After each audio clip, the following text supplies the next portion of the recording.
வங்கி திருப்படிக்கு மாணவர்களுக்கு வணக்கம். ஸ்டேட் பேங்க்ல பார்த்தீங்கன்னா ஒரு ஹியூஜ் வேகன்சி இப்போ அதாவது 1410 மிகப்பெரிய வேக்கன். எதுக்கு மட்டும் கேட்டிங்கன்னா தமிழ்நாடுக்கு மட்டும். இப்போ இந்த இடத்துல நீங்கள் படித்து இந்த பேங்க் படிக்கிற எல்லாருக்குமே ஒரு பயங்கரமான ஒரு பீரியட் இந்த 2026. விட்டுறாதீங்க இந்த ஃபீல்டை. ஒரு 200 வேக்கன்ட் இருந்தாலும் காம்படிஷன் அதே தான் இருக்கும். 1410நாலும் அதே காம்படிஷன் தான் இருக்கும். அப்போ நமக்கு என்ன ஆகும் கேட்டிங்கன்னா 200 வேக்கண்டில் நுழையிறதை விட 1410ங்கிறது ஈஸியாக நம்ம ஒரு பேங்க் எம்ப்ளாயாக மாறிடலாம். அதனால் பயங்கரமான வேக்கண்டு. இன்றைக்கி டேட் இல்லை, இது அப்ளை பண்ணுறதுக்கு டேட் என்ன, இன்றைக்கி டேட்லேருந்து 11th அப்ளை பண்ணலாம். Last date 31. அதெல்லாம் யோசிக்காதீங்க, உடனே நம்ம அப்ளை பண்ணிடுங்க. ஆக்சுவலாக இது ஸ்டேட் பேங்க்கில் ஒரு கிளர்க்கு கிட்டத்தட்ட சேலரி எவ்வளோ கிடைக்கும்னு பார்த்தீங்கன்னா 52,000 55,000 வரை கிடைக்கும். எல்லா அலவன்ஸும் சேர்த்து பார்த்தீங்கன்னா 52,000 கிடைக்கும். எப்படியும் மினிமம் பார்த்தீங்கன்னா நமக்கு ஒரு 50K கிடச்சிடும். அப்போ சேலரி நல்ல சேலரி. எக்ஸாமில் இன்டர்வியூ கிடையாது. பிறகு பார்த்தீங்கன்னா மெயினாக பார்க்க வேண்டியது என்னென்னா செக்ஷனல் கட் ஆஃப் கிடையாது.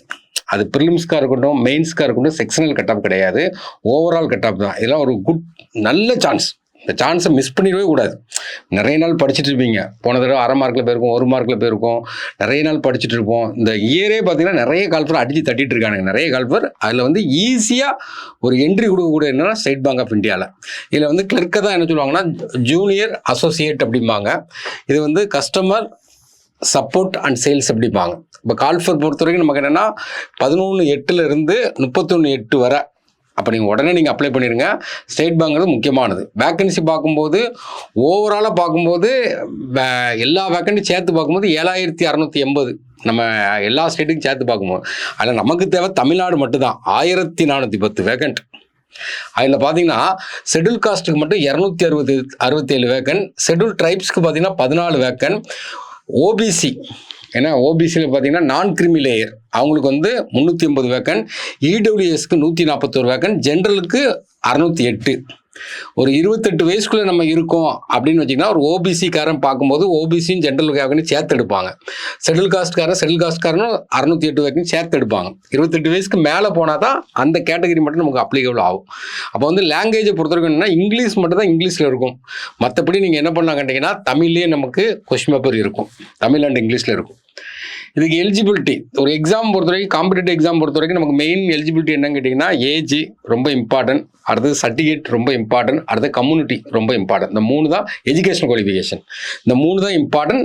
ஏஜ் என்ன சொல்கிறாங்கன்னா 1/4/2026 அதிலிருந்து பார்க்கும்போது 20 வயசு. ஏன்னா 20 வயசு கீழே இருக்கக்கூடாது, அதிகபட்சம் 28 வயசு இருக்கணும். இது யாருக்குன்னா ஜென்ரல் கோட்டாக்காரங்களுக்கு. அப்போ ஜென்ரல் கோட்டாக்காரங்க இந்த ஏஜ் அந்த டேட்டு கொடுத்துருப்பாங்க. அதாவது 2/4/98க்கு அப்புறம் பிறந்திருக்கணும், 1/4/2006க்கு முன்னாடி பிறந்திருக்கணும். இப்போ 28 வயசுங்கிறது ஜென்ரல் கேட்டகரி. இதில் ஒரு 3 கூட்டிட்டிங்கன்னா ஓபிசி கேட்டகரி, இதில் ஒரு 5 கூட்டிட்டிங்கன்னா SC/ST கேட்டகரி, டிசபிள் கேண்டிடேட்டுக்கு ஒரு 10 கூட்டிட வேண்டியதான். அப்போ இந்த இடத்துல பார்த்தீங்கன்னா ஜென்ரலுக்கு பார்த்தீங்கன்னா 2/4/98க்கு முன்னாடி பிறந்திருக்கக்கூடாது. இதே பார்த்தீங்கன்னா ஒரு ஓபிசியாக இருக்காங்கன்னா 2/4/95க்கு முன்னாடி பிறந்திருக்கக்கூடாது. இதே SC/STயாக இருந்தாங்கன்னா 2/4/93க்கு முன்னாடி பிறந்திருக்கக்கூடாது. இப்போ ஏஜ் குவாலிஃபிகேஷன் ரொம்ப ரொம்ப இம்பார்ட்டன்ட்.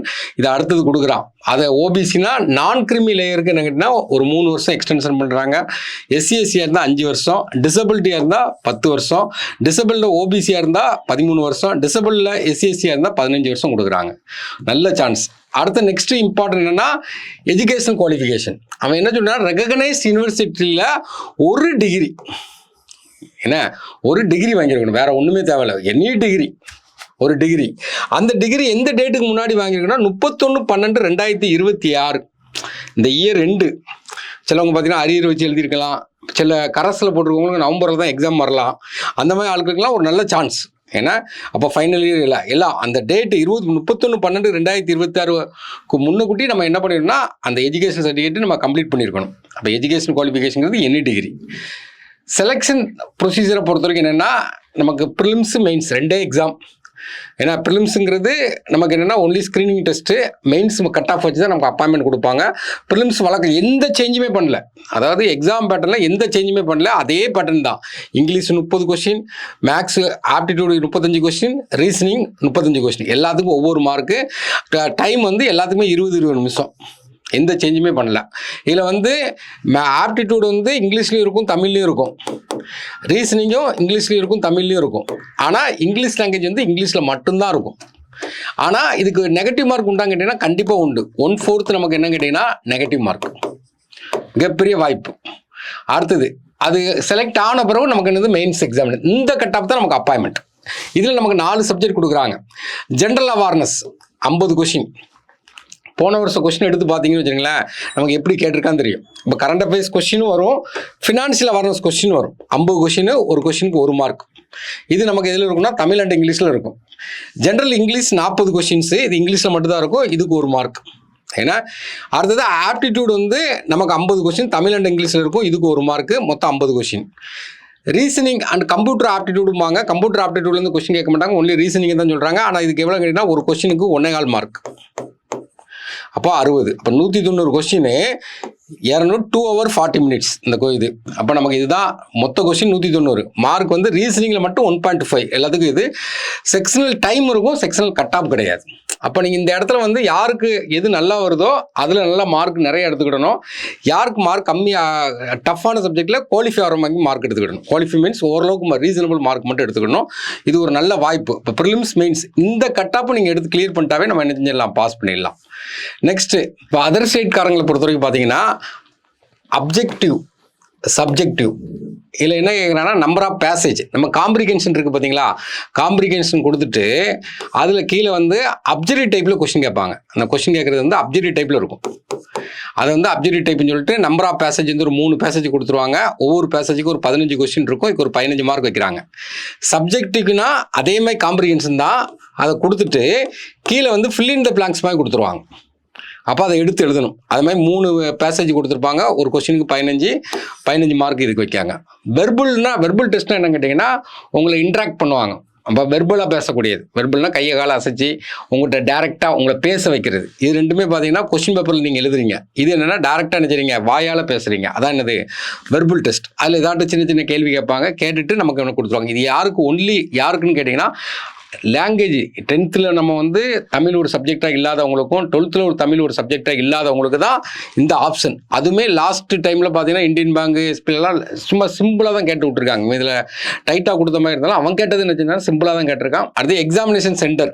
ஏன்னா தமிழ்நாடுக்கு மட்டும் வேக்கண்ட்டு, இதுக்கு வந்து சென்டர்லாம் இருக்குது. சென்னை, கோயம்புத்தூர், கடலூர், ஈரோடு, காஞ்சிபுரம், மதுரை, நாகர்கோவில், நாமக்கல், சேலம், தஞ்சாவூர், திருச்சிராப்பள்ளி, திருநெல்வேலி, திருப்பூர், வெள்ளூர், விருதுநகர், விழுப்புரம். இப்போ இது வந்து நீங்கள் அப்ளை பண்ணிடுங்க. எக்ஸாம் டென்டேட்டிவ் டேட் என்ன சொல்லியிருக்காங்கன்னா செப்டம்பர் மாதம் கொடுத்துருக்காங்க. மெயின்ஸ் வந்து நமக்கு என்ன சொல்லணும்னா அக்டோபர் கொடுத்துருக்காங்க. அப்போ இந்த எக்ஸாம் பாஸ் பண்ணுறதுக்கு நமக்கு என்ன தேவை அப்படின்னு பார்க்கும்போது நார்மலாக பார்த்தீங்கன்னா நீங்கள் போன வருஷம் நடந்த பிவிக்கு ஃபுல்லாக எடுக்கணும். பழைய கொஷின் 2025 ஸ்டேட் பேங்க் நடந்தது எப்படி இருக்குது அப்படின்னு சொல்லி பார்க்குறோம். அதில் என்னெல்லாம் எடுக்கணும்னா இங்கிலீஷ் எடுக்கணும். அதை எடுத்து 4-5 நேரம் போட்டு பார்க்கணும். அடுத்தது பார்த்தீங்கன்னா ஆப்டிடியூட் எடுக்கிறோம். ஆப்டிடியூடையும் திரும்ப போட்டு பார்க்குறோம். அடுத்தது பார்த்தீங்கன்னா ஜிஎஸ் ஜென்ரல் ஸ்டடீஸ் எடுத்துக்கிறோம். அதையும் திரும்ப போட்டு பார்க்கணும். பழைய கொஸ்டின் நம்ம பார்த்துட்டே இருக்கணும். அப்போ தான் நமக்கு தெரியும் மார்க் வந்து. அடுத்தது நமக்கு என்னென்னா ரீசனிங் எடுக்கிறோம். ரீசனிங் எப்படி கேட்டிருக்கான்னு பார்க்கணும். பழைய கொஷினுக்கும் இப்போ நடக்கிற கொஷினுக்கும் மேக்ஸிமம் சேஞ்சஸ் எவ்வளோ இருக்குன்னா 30% இருக்கும். 70% வந்து அந்த மாடல் அப்படியே கேட்குறதுக்கு வாய்ப்பு இருக்குது. இப்போ உங்களுடைய பார்வை என்ன இருக்குன்னா பழைய கொஷின் எடுத்து படிக்கணும். இதில் ஜிஎஸ் மட்டும் எடுத்து இன்றைக்கே பார்த்தீங்கன்னா யூடியூப்பில் அப்லோட் பண்ணியிருக்கோம். லாஸ்ட் டைம் பார்த்தீங்கன்னா இந்த ஸ்டேட் பேங்க்கில் ஜிஎஸ் என்ன மாதிரி கொஸ்டின் கேட்டான் அப்படின்னு சொல்லி இன்றைக்கி நம்ம வந்து யூடியூப்பில் அப்லோட் பண்ணுறோம். இந்த ஜிஎஸும் மெயினான டிசைடிங் ஃபேக்டராக இருக்கும். சிலவங்க பார்த்தீங்கன்னா மேக்ஸு நல்லா போட்டுருவாங்க, ரீசனிங் நல்லா போட்டுருவாங்க, இங்கிலீஷ் நல்லா போட்டுருவாங்க. ஆனால் ஜென்ரல் ஜிஎஸை பார்த்து கரண்ட் அஃபேர்ஸை கண்டு பயப்படுவாங்க. அப்போ பயப்படாமல் அதுலேயுமே ஒரு 50% மார்க்குக்கு மேலே ஈஸியாக எடுக்கலாம். அதுக்கு தான் நம்ம கிளாஸில் பார்த்தீங்கன்னா 8 பேஜ் நோட்ஸ் ஒன்று கொடுத்துருவாங்க. இப்போ லாஸ்ட் டைம் பார்த்தீங்கன்னா அதுல இருந்து நிறைய ரிஃப்ளெக்ட் ஆச்சு. அதனால் உங்களை பொறுத்த வரைக்கும் என்ன கேட்டிங்கன்னா இதை பற்றி கண்டுக்கிடாதீங்க. ஏன்னா இந்த ப்ரிப்பரேஷனை பொறுத்த வரைக்கும் எந்த இது எல்லாமே இன்ஸ்டியூட்டில் பார்த்துருவாங்க. இன்ஸ்டியூட்டை பொறுத்த வரைக்கும் என்னென்ன ப்ரிலிம்ஸ் பேஜ் போவோம், மெயின்ஸ் பேஜ் போவோம், சூப்பர் பேஜ் போவோம், லேபு டெஸ்ட் போயிட்டுருக்கும், எல்லாமே போயிட்டுருக்கும். அதனால் எல்லாத்துலேயுமே ஸ்டெப் எடுத்து கொண்டு போயிடுவாங்க. அதனால் இந்த வாய்ப்பை பயன்படுத்திக்கிடுங்க. எல்லா இடத்துலையுமே எல்லா சென்டர்லையுமே பார்த்தீங்கன்னா கம்மிங் 23 வந்து இதுக்கு கிளாஸ் ஆரம்பிக்காங்க. இல்லை டெஸ்ட் பேஜ் மட்டும் ஜாயின் பண்ணுறவங்க கூட டெஸ்ட் பேஜ் வந்து ஜாயின் பண்ணிக்கலாம். இந்த வாய்ப்பை விட்டுறாங்க, நல்ல சான்ஸ். ஏன்னா அதனால் நல்லா உட்காந்து படிங்க. இந்த பேங்க் எக்ஸாம் படிக்கிறவங்களுக்குலாம் பார்த்தீங்கன்னா இந்த கடைசி 6 மாதம் தான் பொற்காலம். அப்போ வந்து நமக்கு ஜூன்லேருந்து டிசம்பர் வரைக்கும் தான் ஃபுல் எக்ஸாம் வரும். அப்போ இந்த டைமில் நல்ல ஃபார்மில் இருக்கணும். வரக்கூடிய எக்ஸாம் எல்லாத்தையுமே நம்ம என்ன செஞ்சலாம், கிளியர் பண்ணிடலாம். எக்ஸாம் பாஸ் பண்ணுறதுக்கு என்ன தேவைன்னா, நமக்கு வந்து ஸ்பீட் அண்ட் அக்யூரேசி மட்டும் தான் தேவை, வேறு எதுவுமே தேவையில்லை. ஸ்பீடாக இருக்கணும், அதே நேரத்தில் அக்யூரேசி இருக்கணும்.